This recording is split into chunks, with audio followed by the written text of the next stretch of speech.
Hey guys, thanks for tuning in for the 7.5 video.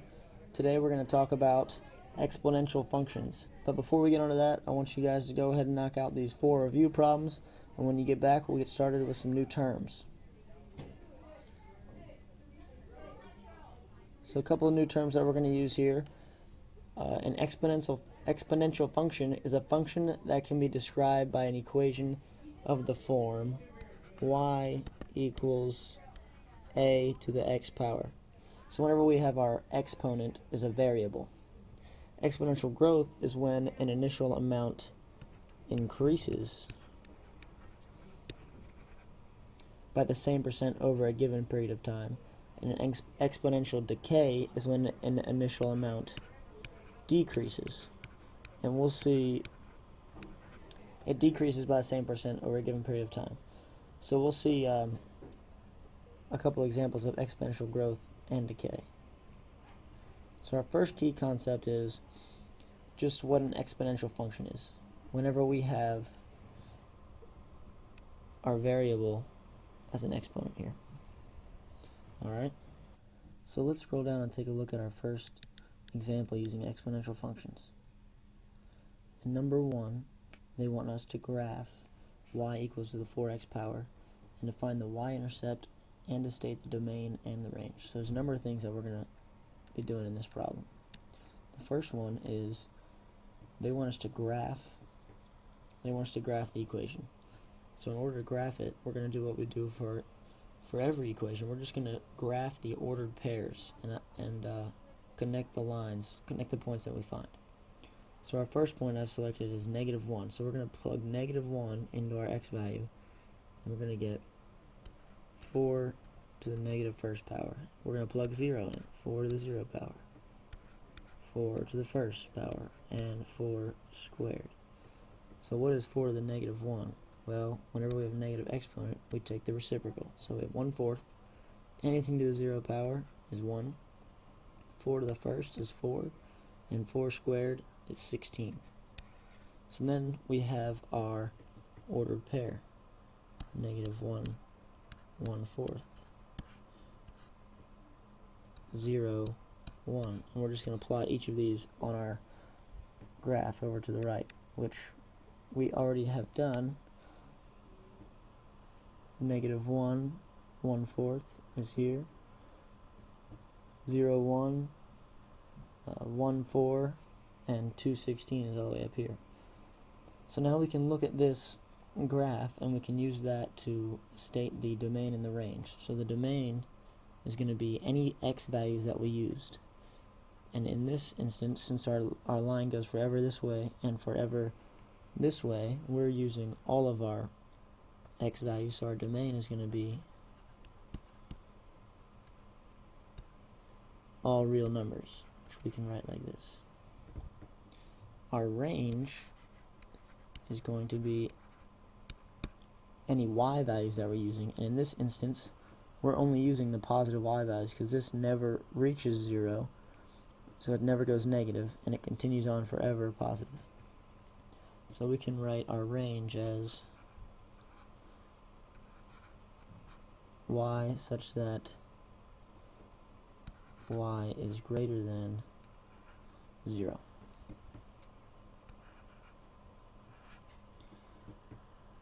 And then it also asks us for our y-intercept. So our y-intercept is wherever our line crosses the y-axis. And for this occasion, our y-intercept is at 1. Let's take a look at our next problem they want us to do here. They want us to use the graph of y equals 4 to the x power to determine the approximate value of 4 to the 1.5. So what we're going to do here is we're going to look back up at our graph and we're going to say whenever our x value is 1.5, what is our y value? So if we look at 1.5, which would be about right here, follow it up to here, looks like our point's going to be right about there somewhere. So what's our y value there? It's 1, 2, 3, 4, 5, 6, 7, 8. So it looks like by our graph, which is what they want us to do, they want us to approximate. looks like y is going to be somewhere around 8. Now we can check this by actually plugging 1.5 into our equation, which is 4 to the 1/5, and we can check that with our calculator.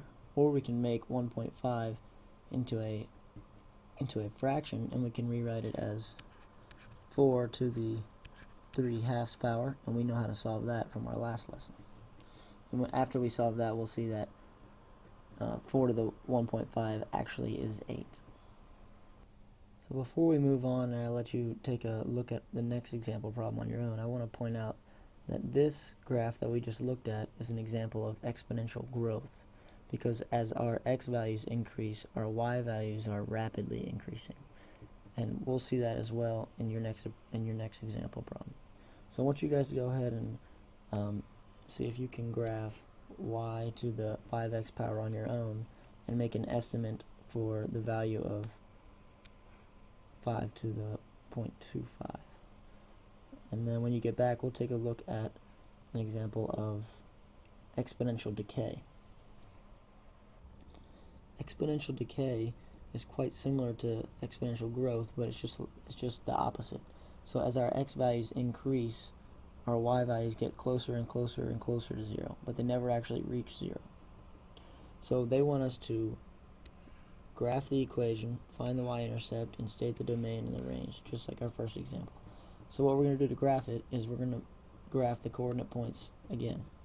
So I pick -1. If we put -1 in for x, we get 1/4 to the -1st. So anything to the -1st, we're going to take the reciprocal of, which is just going to be 4 over 1, which is going to be 4. Next, we're going to put 0 in for x. Anything to the 0 power is going to give us 1. We're going to plug 1 in for x. 1/4 to the first power is going to be 1/4. Then we plot our points, which we've already done here to the right. And we can sketch our graph, and we can see that it's gradually decreasing as our x values get larger. So which x values are we using for this one? Our domain is going to be, again, all real numbers, because we're using all of the positive and all of the negative x values.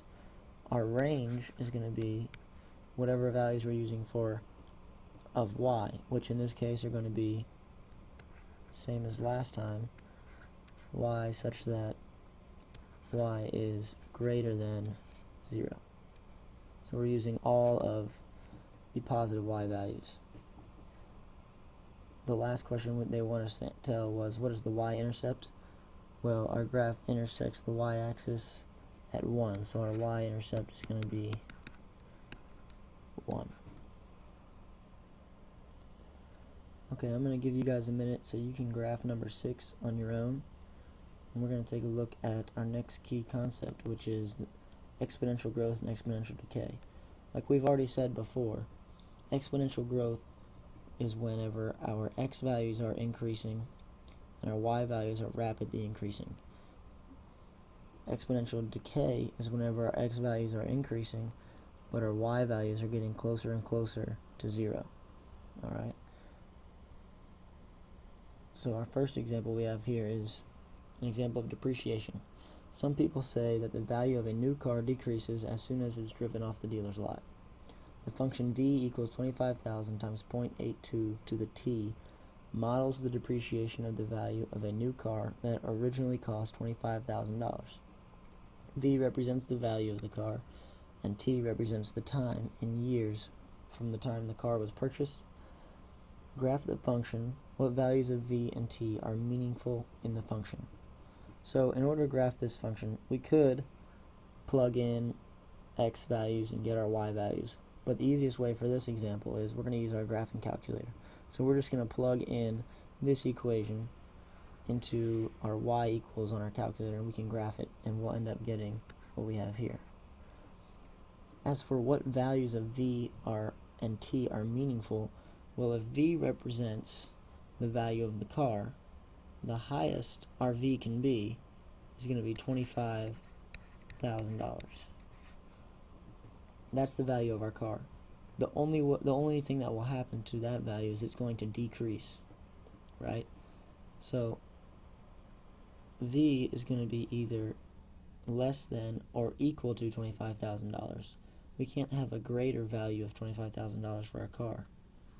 But it's also going to be whenever our car is greater than 0. So our value starts up here at 25, and we're worried about however much our car is depreciating in value. So we'll be approaching 0 until our car is finally not worth anything. So what is a meaningful value of t? Well, t is representing time, right? And so we can't have negative time, which means we're only going to worry about whenever the t is greater than or equal to 0. So those will be the meaningful numbers of this function. Our next question asks us, what is the value of the car after 5 years? Well, all we're going to do is enter 5 in for t, so they're saying t is 5.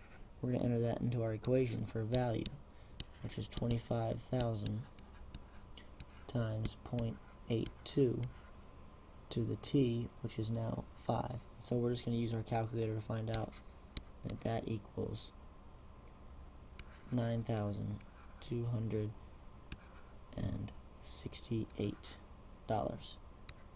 So that's what our car will be valued at after 5 years.